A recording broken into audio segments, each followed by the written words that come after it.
আমার স্বামী অনেক ভালো ছিল। আমি কখনো বুঝতে দেয় নাই দুঃখ কষ্ট। কখনো ঝগড়া করলো, আমি ঝগড়া করছি কিন্তু উনি কখনো ঝগড়া করে নাই। আমার স্বামীটা মাসখানেক হয়েছে মারা গেছে, ক্যান্সার হয়েছিল।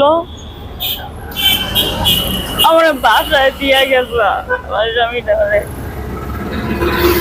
আমি কখনো ভাবি নাই যে আমার এভাবে রাস্তায় দাঁড়াতে হবে। আমি সত্যি কথা বলতে আমি একটা শিক্ষিত, আমি 8 পাস পড়ছি কিন্তু একটা কাজ করে খাবো এমন অবস্থাও নাই যে আমার একটা বাচ্চাটা রাখবো। এই কারণে আজকে আমি পথের নামছি। নানান ধরনের নানান জনের কথা বলে, কাজ করে খেতে পারো না, ই করতে পারো না, কিন্তু দুঃখটা বুঝে না যে বাচ্চাটা কার কাছে রাখবো আর কার কাছে রেখে কাজে লাগবো।